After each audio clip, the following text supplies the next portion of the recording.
नमस्कार दोस्तों, आप लोगों का स्वागत है आज फिर एक वीडियो में। आज के वीडियो में हम लोग बात करेंगे मेट्रोपोलिस हेल्थ केयर के बारे में। तो आइए शुरू करते हैं आज का वीडियो और समझते हैं सबसे पहले मेट्रोपोलिस हेल्थ केयर की कुछ history. Metropolis health care 1980s में शुरू हुआ था और इसको डॉक्टर सुशील शाह, जो कि इसके फाउंडर हैं, उनकी फ़ोटो आपके सामने है। मेट्रोपोलिस के चेयरमैन एंड फाउंडर डॉक्टर सुशील शाह ने इन्हें करीब 1980s में खोला था। ये यूएस से एजुकेशन करके आए थे और ये कुछ चेंज करना चाहते थे और इन्होंने अपने गैराज से शुरू करा था इस लेबोरेटरी को, पैथोलॉजी लेबोरेटरी को। और बहुत सारे ऐसे टेस्टिंग थे जो इन्होंने पहली बार करी, जैसे कि thyroid testing, fertility testing, hormone testing. और अगले 20 साल तक इन्होंने इसको बहुत ही अच्छे से चलाया।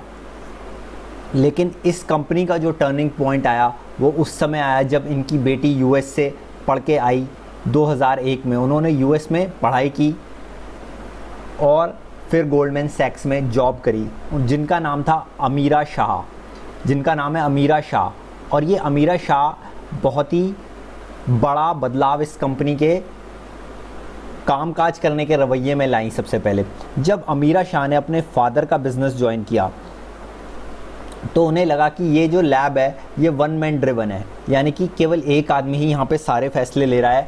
और उन्होंने इसको कंपनी बनाने के लिए बहुत सारे प्रोसेसेस को इंस्टॉल किया और उन्होंने कंपनी को इस तरह बनाया कि वो आदमी अगर नहीं भी है तो भी ये प्रोसेस के ज़रिए ये कंपनी की तरह चले, एक वन मैन शो की तरह ना चले। और उसके बाद से उन्होंने इस कंपनी का पूरा रवैया ही बदल दिया और कंपनी काफ़ी बड़ी बनती गई। उन्होंने बेसिकली हर अपॉर्चुनिटी को ग्रैब करा। उन्होंने जब एक बार अपनी कंपनी को चेंज करा, उसके बाद बहुत सारी ऐसी इंडिविजुअल पैथोलॉजी लैब्स थी जिनको उन्होंने टेक ओवर किया और उनको भी इसी तरह से चेंज करा। तो अगर हम इस कंपनी की हिस्ट्री देखते हैं तो आप देख सकते हैं 1981 में हमारी पहली जो रेफरल लैब थी, सेटअप थी, वो सेटअप करी डॉक्टर सुशील शाह ने। लेकिन 2001 में, जो हमने कहा इसका चेंजिंग ईयर था, तब अमीरा शाह ने इसमें अपना चार्ज लिया और उसके बाद से बहुत ही सारी लेबोरेटरीज़ ये धीरे धीरे एक्चुअली एक्वायर करती गई।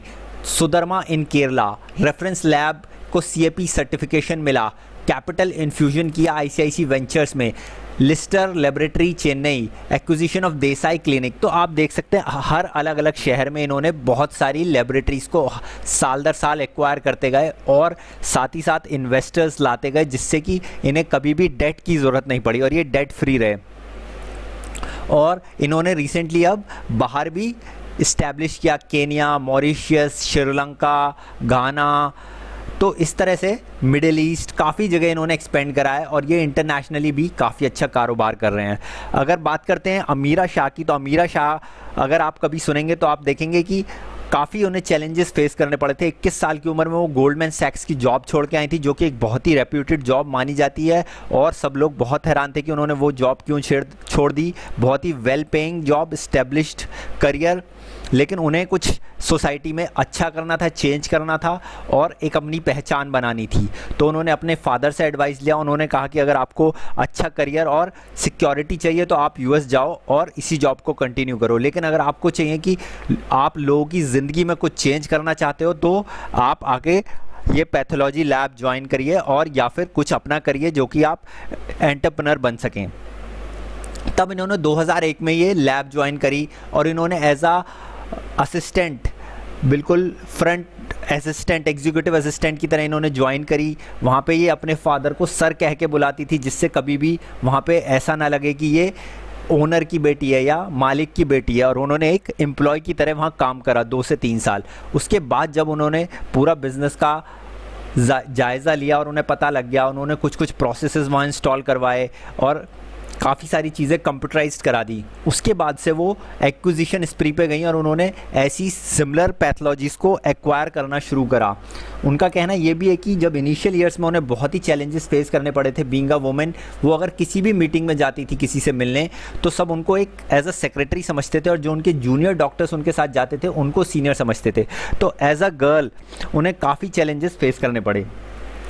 लेकिन वो लगी रहीं और आज की डेट में ये एक 6000 करोड़ की कंपनी है। अगर हम बात करते हैं जब उन्होंने ज्वाइन किया था 2001-2002 में, तो उनका कहना है करीब 7 करोड़ रुपीस का रेवेन्यू हम लोग करते थे, और आज की डेट में एक अप्रॉक्सीमेटली उन्होंने इसको बढ़ा के 700 यानी कि 100 गुना के करीब इसको कर दिया है अपना रेवेन्यू, और ये 6000 करोड़ की कंपनी बन चुकी है। और बेसिकली इन्होंने मल्टीपल एक्विजिशंस करे, जैसा कि आप लोग देख सकते हैं, जहाँ भी इनको राइट अपॉर्चुनिटी मिली इन्होंने उस पैथोलॉजी लैब को एक्वायर किया, वहाँ पे प्रोसेसेस को इंस्टॉल कराया, उसको ज़्यादा स्ट्रीमलाइन कराया, और अच्छे सिस्टम्स और अच्छे प्रोसेसेस की वजह से इनको कॉस्ट सेविंग हुई और अच्छा मुनाफा हुआ।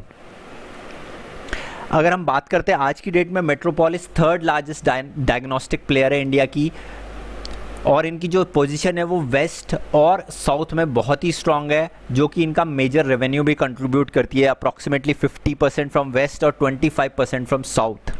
बहुत सारी लैब्स हैं इनकी, 124 रेफरेंस लैब्स हैं, ग्लोबल रेफरेंस लैब है मुंबई में, 13 रीजनल रेफरेंस लैब्स हैं, 2100 पेशेंट सर्विस सेंटर हैं, 620 असिस्टेड रेफरल सेंटर हैं। काफ़ी बाहर भी इन्होंने एक्सपेंड करा है, जैसे केरला 2002, चेन्नई 2006, पुणे 2006, सूरत 2008, बैंगलोर 2008। तो अलग अलग शहरों में ये एक्सपेंड करते गए, जैसा कि मैंने कहा अलग अलग जगह इन्होंने एक्विजिशंस करे। इन्होंने बहुत ही स्ट्रॉन्ग ट्रैक रिकॉर्ड है ऑफ आइडेंटिफाई एक्विजिशन टारगेट, यानी कि अपने एक्विजिशन टारगेट को पहचानते हैं और सक्सेसफुली इंटीग्रेट करते हैं, यानी कि उनको सक्सेसफुली अपने प्रोसेस के साथ अच्छे से डाल लेते हैं। इन्होंने लास्ट 15 सालों में 22 एक्विजिशन करे हैं, जो कि काफ़ी इंपॉर्टेंट है, और सबको सक्सेसफुली इंटीग्रेट करा है। FY19 में अगर हम देखते हैं तो इन्होंने 17 मिलियन यानी कि 1.7 करोड़ टेस्ट करे थे, और 8.9 मिलियन यानी कि 89 लाख पेशेंट्स ने इनके क्लिनिक्स को विजिट करा था। जैसा कि हमने कहा कि इनकी जो पोजीशन है वो काफ़ी स्ट्रांग है साउथ और वेस्ट मार्केट में। आप देख सकते हैं साउथ से 27 और वेस्ट से 53, तो अप्रॉक्सीमेटली 80% रेवेन्यू केवल 2 ही रीजन से आ जाता है। B2C इनका 43% है, B2B इनका 57% है, तो इनका B2B बिजनेस ज़्यादा है। अगर आप लोगों को याद होगा, हमने जब डॉक्टर लाल पैथ लैब की बात करी तो उनका जो मेजर रेवेन्यू सोर्स था वो B2C था। हालांकि कंपनी का कहना है अब वो भी B2C पे ज़्यादा फोकस कर रहे हैं। B2C जो बिज़नेस होता है वो थोड़ा सा मार्जिन लुक्रेटिव होता है, मार्जिन एक्रेटिव होता है, और वहाँ पर वो अच्छे मार्जिन कमा सकते हैं।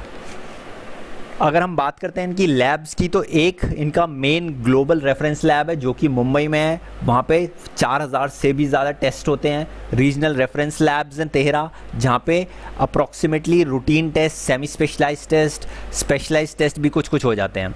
अगर हम बात करते हैं तो 70% जो वॉल्यूम होता है वो इन्हीं रीजनल रेफरेंस लैब्स से आता है, यानी कि यहाँ पे ही सबसे ज़्यादा टेस्ट होते हैं। जो सैटेलाइट लेबोरेटरीज़ हैं यहाँ पे केवल रूटीन और सेमी स्पेशलाइज्ड टेस्ट होते हैं, और जो एक्सप्रेस लेबोरेटरीज़ है 47, वहाँ पे केवल रूटीन टेस्ट होते हैं। आप देख सकते हैं ये कुछ एरिया की रिक्वायरमेंट्स और कितने तरह के टेस्ट हो सकते हैं। यहाँ पे 4000 तरीके के, यहाँ 500 तरीके के, यहाँ 2500-150, और यहाँ भी 25 से 150 तरीके के टेस्ट हो सकते हैं। ये इनका बिजनेस मॉडल है, किस तरह से पेशेंट को केटर करते हैं। पेशेंट के वॉक इन आते हैं या ये पेशेंट्स को कांटेक्ट करते हैं। 256 इनके अपने ओन PSC हैं। अगर थर्ड पार्टी PSC इनके बहुत सारे हैं, पेशेंट सर्विस सेंटर, कुछ इनके एसोसिएट्स हैं जिनके साथ इन्होंने टाई अप करा है। तो एसोसिएट पेशेंट सर्विस सेंटर इनके देख सकते हैं काफ़ी सारे हैं। Metropolis branded patient service centre हैं, डॉक्टर ब्लीडिंग पॉइंट्स हैं, जो डॉक्टर के यहाँ ये लोग कुछ अपने एक्सटेंशंस खोलते हैं। लैब नेटवर्क हमने जैसे कि देखा था कि मुंबई में सबसे बड़ी लैब है रेफरेंस लैब, और जो भी इनके ये सैंपल्स यहाँ से कलेक्ट हुए ये जाते हैं रीजनल रेफरेंस लैब। 70% हमने बात करी थी यहीं पे प्रोसेस हो जाते हैं रीजनल रेफरेंस लैब में। अगर कुछ बच जाते हैं तो वो ग्लोबल रेफरेंस लैब में जाते हैं। साथ ही साथ कुछ पेशेंट्स के सैंपल जो ईजी होते हैं वो सैटेलाइट और एक्सप्रेस लैब्स में भी जाते हैं। अगर हम बात करते हैं 621 इनके पास असिस्टेड रेफरल सेंटर्स हैं, पिकअप पॉइंट्स हैं मोर देन 9000, लेबोरेटरी हैं हॉस्पिटल में 22। तो इस तरह से इंस्टीट्यूशनल टच पॉइंट्स हैं ये इनके, जहाँ से B2B बिजनेस आता है इनका। बहुत ही सारी जगह इन्होंने अपने रेफरल सेंटर खोले हैं, पिकअप पॉइंट्स खोले हैं, या हॉस्पिटल्स में अपनी लेबोरेटरीज खोली हैं। तो बहुत सारी जगह इन्होंने बेसिकली एक्विजिशन करा है, या तो पार्टनरशिप करी है, या आप समझ सकते हैं ये काफ़ी अच्छे हैं जो बिज़नेस अरेंजमेंट्स करने में। ये दूसरे लोगों के पास जाके अपने बिज़नेस को किस तरह से उनके बिज़नेस के साथ ढाला जाए वो चीज़ काफ़ी अच्छे से समझते हैं, और इसी तरह से इन्होंने लास्ट 15 सालों में इतनी अच्छी ग्रोथ करी है। तो ये लोग ऑर्गेनिक से ज़्यादा इनऑर्गेनिक ग्रोथ करते हैं। इन्होंने अपनी जो सेंटर्स हैं उनको कुछ फोकस सिटीज़ में बांटा है। फोकस सिटीज़ वो हैं जहाँ पे इनकी प्रेजेंस बहुत अच्छी है। कंपनी का मानना है कि फोकस सिटीज़ में वो अपनी डेप्थ बढ़ा रहे हैं। डेप्थ बढ़ा रहे हैं मतलब अगर फोकस सिटीज़ में 4 सेंटर हैं तो वो अब उसको 8 सेंटर करना चाहते हैं, 8 है तो 16 करना चाहते हैं। और कुछ ऐसी सिटीज़ हैं जहाँ पे उनकी रीच अभी बढ़ रही है, वहाँ पर वो अपनी ब्रेथ बनाना चाहते हैं, यानी कि नए नए शहरों में जाना चाहते हैं। तो इनका जो मेजर रेवेन्यू आता है वो इनके फोकस शहरों से आता है। वो फोकस शहर इनके 5 शहर हैं, उनका नाम है मुंबई, चेन्नई, पुणे, सूरत और बेंगलोर। ये इनकी फोकस सिटीज़ हैं। आप देख सकते हैं यहाँ से इनका FY19 में 59% रेवेन्यू आया था, यानी कि 60% रेवेन्यूज़ ये यहीं से कमाते हैं। FY18 में 63 और FY17 में 65। हालांकि इनका शेयर घट रहा है और अब के साल ये 55% आने की उम्मीद है, यानी कि जो न्यू सिटीज़ हैं वहाँ पे भी ये कंपनी काफ़ी अच्छा कर रही है और नए नए शहरों में अपने पाँव जमा रही है। हालांकि ये 5 शहर स्टिल इनके टॉप में हैं और इनकी फोकस शहरों की लिस्ट में ये आते हैं 5 शहर। अगर हम लैब नेटवर्क्स देखते हैं तो जो हमारा फोकस सिटीज़ है उसमें लैब नेटवर्क्स इनका काफ़ी अच्छा है। पेशेंट सर्विस सेंटर हैं करीब 1700, ARCs हैं करीब 70, क्लिनिकल लैब्स 33। तो फोकस सिटीज़ में किस तरह से इनका B2C रेवेन्यू आ रहा है 45% से 48, 52। तो जो भी B2C बिजनेस है वो फोकस सिटीज़ में बढ़ते जा रहा है इनका। हालांकि ओवरऑल फोकस सिटीज़ में कम हो रहा है, लेकिन जो कंज्यूमर बिजनेस है वो बढ़ते जा रहा है। जैसा कि मैंने कहा था ये कंज्यूमर कारोबार की तरफ अब ज़्यादा ध्यान दे रहे हैं क्योंकि वहाँ पे मार्जिन्स और भी अच्छी हैं। ग्रोथ स्ट्रैटेजी हम देख सकते हैं फोकस सिटीज़ में ज़्यादा कलेक्शन सेंटर कर रहे हैं, लैब कैपेसिटी बढ़ा रहे हैं, टेस्ट मेन्यू बढ़ा रहे हैं, डॉक्टर एंगेजमेंट ज़्यादा कर रहे हैं लोग। बाकी इनकी कुछ सीडिंग सिटीज़ है। सीडिंग सिटीज़ वो सिटीज़ जहाँ पे इनकी अच्छी प्रेजेंस है लेकिन इतनी अच्छी नहीं है जितनी कि फोकस सिटीज़ में है। लेकिन ये सीडिंग सिटीज़ वो सिटीज़ हैं जहाँ पे आगे जाके इनकी फोकस सिटीज़ बन सकती हैं। तो आप देख सकते हैं यहाँ पे एक अच्छा ट्रेंड है कि जो इनकी सीडिंग सिटीज़ है वहाँ से रेवेन्यूज़ बढ़ते जा रहे हैं। 35% से 37 से 41 से 45% इनके रेवेन्यूज़ हो गए हैं सीडिंग सिटीज़ में, अगर हम फर्स्ट हाफ 20 की बात करते हैं। तो सीडिंग सिटीज़ कौन कौन सी है हम देख सकते हैं, दिल्ली NCR, कोलकाता, नागपुर, नासिक, राजकोट, कोची, रायपुर, गुवाहाटी। और यहाँ पे आप देख सकते हैं रीजनल लैब्स हैं, सैटेलाइट लैब्स हैं, सभी जगह अलग अलग कलेक्शन सेंटर्स हैं। और यहाँ पे इनके की एक्विजिशन टारगेट्स लिखे हैं, जहाँ जैसे कि नासिक में इन्होंने एक्वायर किया डॉक्टर पटेल हेल्थ केयर को, राजकोट में एक्वायर किया संजीवनी को, कोची में एक्वायर किया एल लैब्स को, रायपुर में एक्वायर किया लैब 1 को, गुवाहाटी में एक्वायर किया इकोपैथ को। तो सभी मेजर सिटीज़ में जाते हैं, एक्वायर करते हैं और वहाँ पे अपनी जो प्रेजेंस है उसको बढ़ाते हैं। ये इनका बिजनेस मॉडल है। इसी तरह से इन्होंने लास्ट 15 सालों में अपना बिजनेस बड़ा किया है। ये हमारी डिटेल से इन्होंने किस किस लैब्स को एक्वायर किया है देख सकते हैं आप। 2002 में Sudharma, Lister Labs, Golwalkar, Desai services, RV diagnostics, Micron, lab 1, doctor Patel, Amin's pathology, Raj diagnostic, Ecopath और संजीवनी। और अलग अलग शहरों में सबको एक्वायर किया है, केरला, चेन्नई, पुणे, सूरत, बेंगलोर, नवी मुंबई, रायपुर, नासिक, मुंबई, गुजरात, गुवाहाटी, राजकोट। और इन्हीं एक्विजिशंस की वजह से हमारा रेवेन्यू बढ़ते जा रहा है। ये हम पहले भी बात कर चुके हैं कि इनका 80% रेवेन्यू केवल वेस्ट और साउथ से आता है। अगर हम B2B कारोबार की बात करते हैं इनका, तो वहाँ पे काफ़ी ज़्यादा स्पेशलाइज्ड टेस्ट होते हैं, तो इनको काफ़ी हाई रियलाइजेशंस होते हैं। रियलाइजेशन से मतलब कि एक पेशेंट काफ़ी ज़्यादा खर्चा करता है। अगर खर्चे की बात करते हैं ये कंपनी टॉप पे आती है। आप देख सकते हैं डॉक्टर लाल पैथ लैब, SRL डायग्नोस्टिक और थायरोकेयर, तीनों से काफ़ी ज़्यादा ये रेवेन्यू कमाते हैं पर पेशेंट। अगर डॉक्टर लाल पैथ लैब 684 रुपये कमा रही है, SRL डायग्नोस्टिक 555, तो ये लोग 855 रुपये कमा रहे हैं, यानी कि सबसे ज़्यादा कमा रहे हैं पर पेशेंट। थायरोकेयर केवल 247 रुपीज़ कमा रही है पर पेशेंट। और अगर हम टेस्ट की बात करते हैं तो रूटीन टेस्ट का जो इनका एवरेज प्राइस है वो 0.5x है, यानी कि इनका अगर एवरेज टेस्ट का प्राइस बैठ रहा है 855 तो रूटीन टेस्ट का उसका आधा बैठ रहा है। जो सेमी स्पेशलाइज्ड है उनका 2.9x बैठ रहा है और जो स्पेशलाइज्ड टेस्ट है वहाँ पे 2.6%। और इनका स्पेशलाइज्ड टेस्ट काफ़ी ज़्यादा होते हैं इसका मतलब। तो आप देख सकते हैं कि 2.6x, यानी कि अगर हमारा एवरेज रेवेन्यू 850 रुपये है तो स्पेशलाइज्ड टेस्ट में यहाँ पे 2.6 टाइम्स रुपीज़ लगते हैं, जो कि अप्रॉक्सीमेटली 2200 के आसपास आएगा। वेलनेस टेस्ट जो होते हैं उनमें 0.6x लग रहे हैं। तो इसी तरह से हमने देखा है कि इनके काफ़ी अच्छा कंपनी एक्सपैंड कर रही है और इनकी स्ट्रैटेजी यही है कि जो फोकस कम सिटीज़ हैं वहाँ पे इनको डेप्थ बढ़ानी है और बाकी और शहरों में ये अपनी ब्रेथ बढ़ा रहे हैं। अब हम देखते हैं कि कंपनी की वैल्यूएशंस कैसी हैं, किस तरह से कंपनी फाइनेंशियल्स पे काम कर रही है। तो यहाँ पे एक कंपैरेटिव एनालिसिस लिया हमने ये स्पार्क कैपिटल रिसर्च की रिपोर्ट से। यहाँ पे हम देखेंगे जो मेन कॉम्पिटिटर्स हैं, this is doctor Lal path lab, metropolis और थायरोकेयर। तो यहाँ पे रेवेन्यूज़ हम लोग देख सकते हैं 1200 करोड़ है, यहाँ पे 760 करोड़, यहाँ पे 400 करोड़, तो जो कि बढ़ के आगे होने की उम्मीद है FY22 तक 1850 करोड़ के करीब, ये हो जाएगा करीब 1200 करोड़ और ये हो जाएगा 590 करोड़। तो हम देख सकते हैं कि मेट्रोपोलिस और डॉक्टर लाल पैथ लैब में काफ़ी डिफरेंस है रेवेन्यू में, सिमिलरली थायरोकेयर में। तो सबसे बड़ा अनडाउटेड लीडर डॉक्टर लाल पैथ लैब है, नंबर 2 मेट्रोपोलिस और number 3 Thyrocare in terms of listed businesses. हालांकि और भी अच्छे बड़े प्लेयर्स हैं जैसे कि SRL डायग्नोस्टिक्स। और फर्स्ट नंबर पे इंडिया में डॉक्टर लाल पैथ लैब है, सेकंड पे SRL डायग्नोस्टिक्स और थर्ड पे मेट्रोपोलिस हेल्थ केयर। तो अब हम मेट्रोपोलिस हेल्थ केयर की तरफ अगर देखते हैं तो करीब 1200 करोड़ जैसा रेवेन्यू एस्टिमेटेड है ये करेंगे FY22 तक। फिलहाल जो ये कर रहे हैं FY20 में वो करीब 880 करोड़ से। एबिडा अगर हम देखते हैं तो इनका उम्मीद है कि FY22 तक बढ़ के 340 करोड़ तक पहुंच जाएगा। अभी ये करीब 250 करोड़ का एबिडा कर रहे हैं।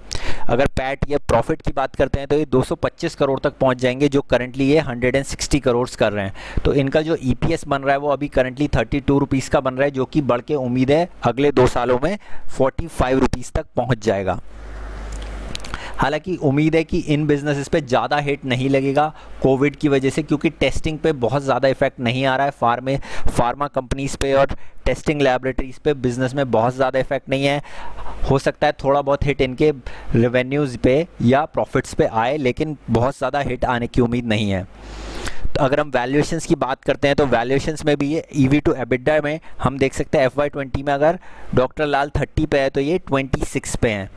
अगर 22 के लेवल्स पे भी देखते हैं तो डॉक्टर लाल 22 पे और ये 19 पे। तो वैल्यूएशन वाइज ये थोड़ा सा डॉक्टर लाल के मुकाबले कंपैरेटिवली चीपर है। डॉक्टर लाल अभी अगर 45 के PE पे तो मेट्रोपोलिस 41 के PE पे। FY22 बेसिस पे ये 30 पे और ये भी अप्रॉक्सीमेटली 30 पे।